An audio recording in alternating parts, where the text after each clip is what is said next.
नमस्कार मित्रांनो, घरोघरी मातीच्या चुली या मालिकेच्या येणाऱ्या काही भागामध्ये आता असं होणार आहे की जेव्हा आता ऐश्वर्या आणि सारंग यांनी जो प्लॅन केलेला असतो तर त्या प्लॅनमध्ये जानकी फसते आणि शेवटी मात्र जानकीला आता याची शिक्षा मिळते। तेव्हा आता ऋषिकेश तिथे येतो आणि ऋषिकेशला झालेला सर्व काही प्रकार समजल्यानंतर आता ऋषिकेशला मात्र खूप असा राग येतो। ऋषिकेश म्हणतो की जानकी, अगं बघितलंस का, तुला फक्त आपली माणसं प्रिय असतात, त्याच्यापुढे तुझं काही झालं तरी त्याचं तुला काही घेणे देणे नसते। शेवटी तू जे करायचं होतं ते केलंच आणि आपल्या माणसाला तू जिंकवलं, त्यामुळे आता मात्र तू माझ्याशी एकही शब्द बोलू नको। आणि हे बघ जानकी, अगं जेव्हा जेव्हा तू ह्या आपल्या माणसासाठी धावत जाशील ना आणि तेव्हा मात्र माझा विश्वास तुझ्यावरचा असा उडत जाईल, तो विश्वास कमी होत जाईल आणि तू आपल्या माणसांचा जो काही विश्वास संपादन करण्यासाठी जी चूक करशील ना त्या चुकीमुळे आता आपल्या दोघांमध्ये मतभेद होतील। आता ऋषिकेशने स्पष्ट शब्दात जानकीला सांगितलेलं असतं, कारण आता या ऐश्वर्या आणि सारंग या दोघांमुळे त्यांनी केलेल्या प्लॅनमध्ये जानकी फसते आणि शेवटी आता जजने जो निर्णय घेतलेला असतो की स्पर्धेमधून यांना बाद न करता तर यांचा एक एक जो काही मिळालेला गुण आहे तर तो गुण ऐश्वर्या रणदिवे आणि सारंग रणदिवे यांना देण्यात आलेला असतो। तेव्हा आता सारंग आणि ऐश्वर्या तर खूप खुश असतात, कारण आपल्या प्लॅनमुळे आपल्याला इतकं छान झालं, कारण जो गेम आपण हरलो होतो तर त्या गेमचा एक एक गुण आपल्याला मिळालेला आहे, त्यामुळे आता आपण पुढचा काहीतरी प्लॅन करू शकतो याची आता ते तयारी करत असतात। पण त्या अगोदर मात्र सुमित्राच्या कानावर हे सर्व जाते, कारण जानकी आता तेथून निघून गेलेली असते आणि ऋषिकेशला इतका राग आलेला असतो की ऋषिकेश आता काही म्हणजे मानायला तयारच नसतो। जानकी म्हणत असते की ऋषिकेश, हे बघा, आपण जिंकूयात, काही झालं तरी आपण प्रयत्न करू, जिंकूयात। ऋषिकेश म्हणत असतो की जानकी, हे बघ, अगं इतके मेहनत करून आपण ते गुण मिळाले होते, तू तर तुझ्या स्वतःच्या डोळ्यांनी पाहिलं की आपण किती मेहनत केली होती आणि जर आपण शेतकऱ्यांसाठी ती ॲपला हे स्पर्धा नाही जिंकू शकलो तर आपले ॲपचं किती नुकसान होऊ शकतं, याबद्दल तुला काय असं माहिती आहे का, काय होईल ते? अगं शेतकऱ्यांचं तर नुकसान होईलच, परंतु आपल्या कंपनीचं सुद्धा खूप मोठं नुकसान होऊ शकतं आणि ते सारंग आणि ऐश्वर्या किती कोणत्या थराला जाऊन पोहोचलेले आहेत। शेवटी आता ते जर ही स्पर्धा जिंकले तर मात्र अख्ख्या गावाचं यात वाटोळं आहे, त्यामुळे जानकी तू एकदा तरी विचार करायला हवा होता। अगं त्या सुमित्रा रणदिव्यांचं ऐकून शेवटी तू तीच चूक केली ना, मग त्या चुकीत त्यासुद्धा सामील आहेत। त्यानंतर मात्र आता सुमित्राला इकडं समजलेलं असतं कारण सुमित्रा घरी येते, कारण सारंग अजूनपर्यंत काही गेलेला नसतो, म्हणून आता सुमित्रा इतकी भडकलेली असते। परंतु जेव्हा आता अवंतिका आणि सौमित्र या दोघांनी घरी आल्यानंतर झालेला सर्व प्रकार त्यांना गुलाबदादांनी सांगितलेला असतो, म्हणून आता ते सर्व काही आजीसमोर आता सुमित्राला सांगतात। ते तरीसुद्धा आता आजी ही अवंतिका आणि सौमित्र या दोघांनाच ओरडते, परंतु आता तरी आजी ही सारंग आणि ऐश्वर्या या दोघांची बाजू घ्यायला लागते। परंतु सौमित्र म्हणत असतो की अगं आजी, तू आता तरी खोटं बोलायचं सोडून दे, निदान अगं आपल्या नातवांशी तर कायम खोटं बोलत आली, त्यांच्यात भेदभाव करत आली, पण एका लेकीशी तू असं खोटं बोलू नको। तेव्हा आता आजीला पूर्णपणे सुमित्राने शांत केलेलं असतं की एकही शब्द तू त्या सारंगची बाजू घेऊन बोलू नको, म्हणून आता सर्वांसमोर जे काही झालेले आहे तर त्यात आता सारंगची जी काही बोलण्याची भाषा आहे ती पूर्णपणे अगदी ऐश्वर्याच्या बोलण्यावर येत असते। अगदी कधी ना बोलणारा सारंग आज मात्र सर्वांसमोर अगदी ऐश्वर्याची बोलत असतो, प्रत्येक गोष्टीत तो ऐश्वर्याची बाजू घेऊन आता सर्वांना तो सांगत असतो, म्हणजे घरच्यांचा सुद्धा तो अपमान करतो, एका आईशी बोलताना सुद्धा तो सर्व काही विसरतो। तेव्हा आता सुमित्राला राग येतो। सुमित्रा म्हणते की सारंग, अरे काय बोलतो तू, तर आपल्या बायकोपुढे पूर्णपणे असा बैल झालास, बैल। अरे जानकी वहिनींना एका आईसारखं मानणाऱ्या वहिनीला तू आज जानकी म्हणालास, अरे लाज वाटायला हवी होती तुला सारंग। अरे काय बोलतोस तू, एक दिवस असा होता की जानकीशिवाय आणि माझ्याशिवाय तुझं पानसुद्धा हालत नव्हतं आणि आज मात्र तू इतक्या मोठ्या गोष्टी करतो का? तेव्हा मात्र आता सारंगच्या 2-3 असे सणकणी सुमित्राने तोंडात दिलेले असतात. सारंगचा पूर्णपणे आता माज ह्या सुमित्राने उतरवलेला असतो. तेव्हा आता ऐश्वर्याला असं होतं की काय करू आणि काय नाही. परंतु आता सारंग सर्व काही झाल्यानंतर एक अशी गोष्ट सांगून जातो की आई, जर ही कंपनी जर आम्ही इतकी म्हणजे सख्ख्या लेकाचा विचार करायचा सोडून सावत्र लेकाचा विचार करते. अगं, ज्या ऋषिकेश दादाने आपली कंपनी बुडवण्यासाठी काही काय केलं तुला माहिती आहे का? आणि हे बघ, जर आपण ही कंपनी वाचू शकलो नाही तर हे आपलं राहतं घर आणि ती कंपनी इतकं त्यावर मी कर्ज घेतलेलं आहे, आणि जर ही स्पर्धा जिंकलो नाही तर मात्र हे राहतं घर आणि ही कंपनी नाही वाचू शकत. तेव्हा मात्र आता हे ऐकल्यानंतर आता सुमित्रा, नाना आणि सौमित्र, अवंतिका यांना खूप मोठा असा धक्का बसतो. म्हणजे ह्या सारंगने ऐश्वर्याचं ऐकून इतकी मोठी घोडचूक केली, तर शेवटी जे करायचं होतं तेच केलं. आणि ऐश्वर्याला जे काही अगदी रणदिव्यांना बुडवायचं होतं, त्यांना धुळीस मिळवायचं होतं, अगदी जानकीला घराच्या बाहेर आणून शेवटी तिने तेच केलं. तेव्हा मात्र आता लगेच सारंग इतकं करूनसुद्धा सुमित्राला म्हणत असतो की अगं आई, त्या जानकी वहिनीने इतकं काही कारस्थान करूनसुद्धा तू तिचीच बाजू घेते आणि तिच्याकडूनच बोलते. तेव्हा आता सुमित्रा म्हणत असते की सारंग, अरे तू तर काय केलंस, तू तर अरे आपलं नानांचं जे काही प्रॉपर्टी आहे तर ती गहाण ठेवली. अरे त्यांनी त्यांच्या कष्टाने ही प्रॉपर्टी कमवली होती आणि ऋषिकेशने त्यांचा हातभार देऊन हे सर्व काही साम्राज्य वाढवलं होतं, आणि आज तू काय केलं? अरे बायकोचा बैल झालास आणि हे सर्व काही तू विकायला निघाला आणि यावर तू कर्ज काढलं. कोणी हक्क दिला होता तुला? एक गोष्ट लक्षात ठेव, अरे जर मी ठरवलं तर तू जे काही तुझ्या बायकोचं ऐकून करतो ना, तर तुला आणि तुझ्या बायकोला या घरात राहण्याचा कोणताही हक्क नाही. आत्ताच्या आत्ता तुम्हाला दोघांना सुद्धा मी घराच्या बाहेर काढेल, ही गोष्ट लक्षात ठेवा.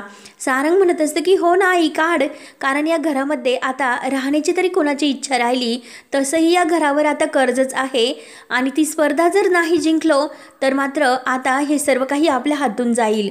तेव्हा आता सौमित्र अगदी आता ह्या सारंगची गचंडी धरतो. सारंग, अरे काय केलंस? एकदा नानांना किंवा मला विचारायला हवं होतं. विचारलं कोणला? तर तू तुझ्या बायकोला विचारलंस.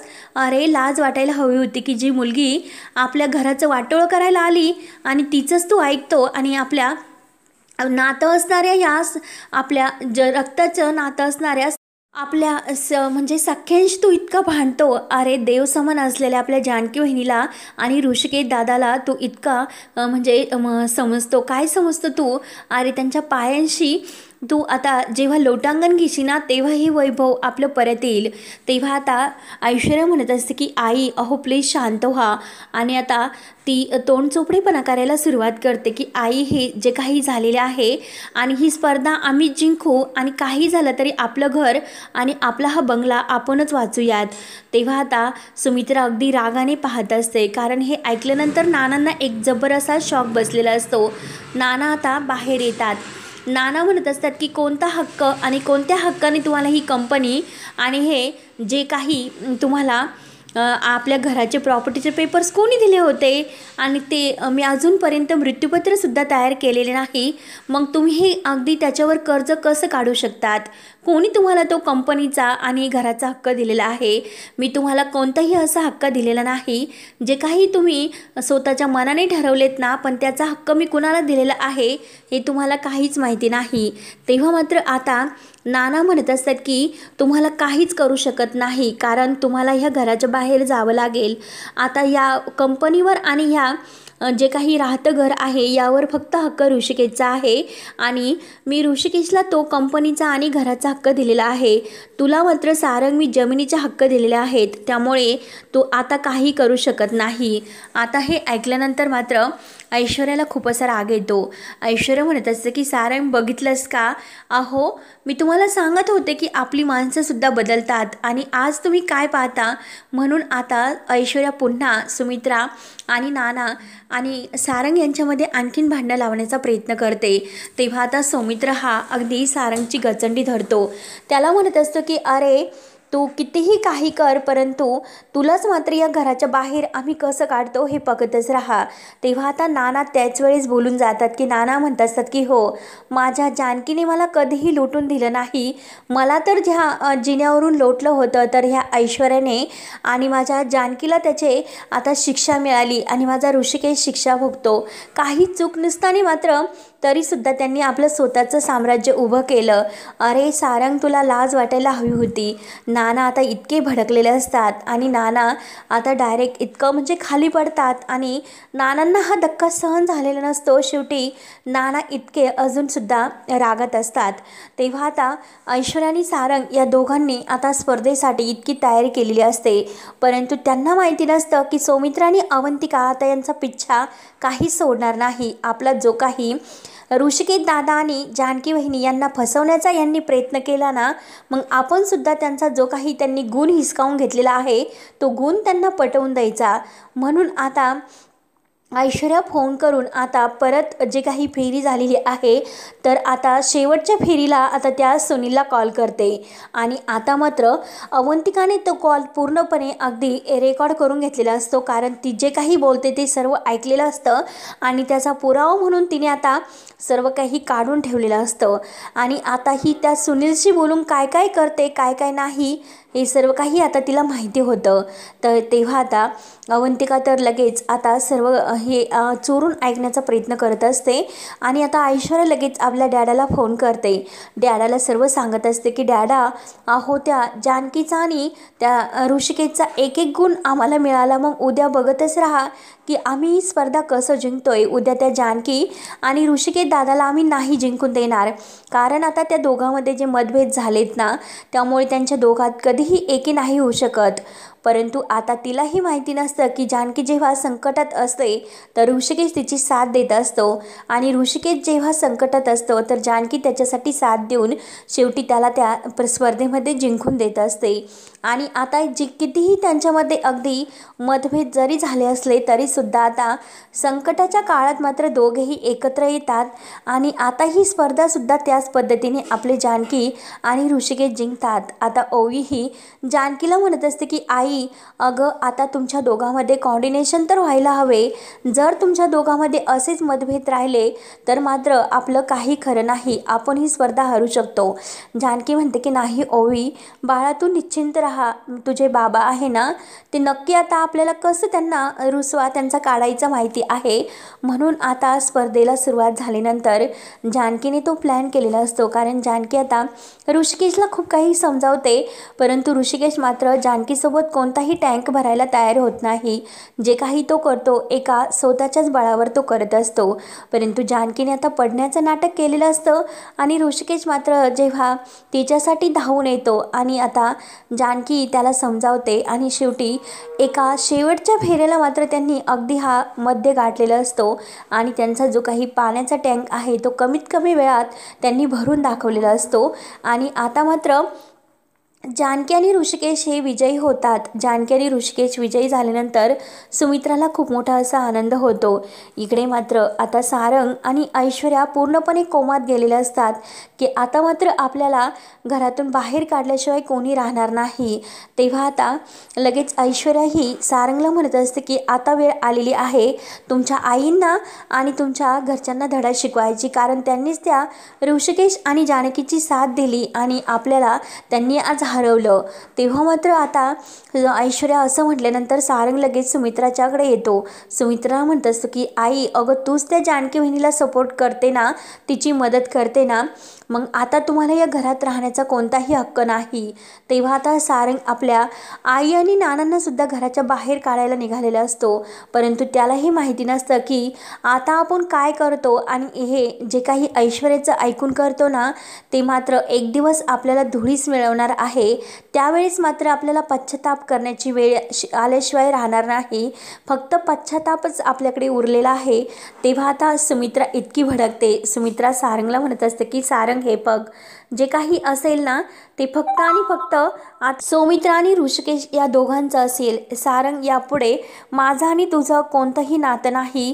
आता मी तुझ्याशी असणारे सर्व संबंध तोडून टाकलेले आहे. तू माझा मुलगा नाही आणि मी तुझे कोणी नाही.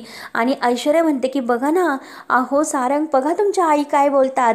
तेव्हा आता सनकनी सुमित्राने ऐश्वर्याच्या कानामागे दिलेली असते आणि तिला घराबाहेरचा रस्ता दाखवलेला असतो. परंतु आता त्यावेळेस मात्र आणि आता काही टेन्शनमध्ये जानकीला फोन केलेला असतो. घडलेला सर्व प्रकार जानकीला सांगितलेला असतो आणि जानकीला सुमित्रा म्हणते की हे बघ जानकी, मी तुझ्यापुढे भीक मागते आणि पदर पसरते, पण काही कर, आपल्या आशीर्वाद बंगला आणि आपल्या कंपनीला वाचव. जानकी, मी जे काही केलं ते अत्यंत चुकीचं केलं, परंतु तू मात्र आता ते मला माफ कर आणि हे आपलं राहतं घर आणि नानांसाठी जे काही त्यांचं स्वप्नाचं हा आशीर्वाद बंगला आहे आणि ही कंपनी आहे ते पूर्णपणे आता तूच वाचू शकते. तेव्हा आता जानकीलाही समजल्यानंतर जानकीला सुद्धा खूप मोठा धक्का बसतो. जानकी म्हणत असते की आई, अहो ज्याची मला भीती होती शेवटी तेच झालं. मी तुम्हाला सांगत होते की ऐश्वर्या आपलं सर्व काही उद्ध्वस्त करण्यासाठी या घरात आलेली आहे आणि शेवटी तिने जे करायचं होतं ते केलं, परंतु त्यात मात्र आपले सारंग भाऊजी बळी पडले. त्यामुळे आता अवघड आहे. म्हणून आता जानकी म्हणते की आई तुम्ही टेन्शन घेऊ नका, जे काही करायचं आहे ते मी अगदी स्वतःच्या कर्तृत्वाने आणि हुशारीने करते. तुम्ही फक्त पाहतच राहा की काय होतं ते, तुम्ही काही टेन्शन घेऊ नका.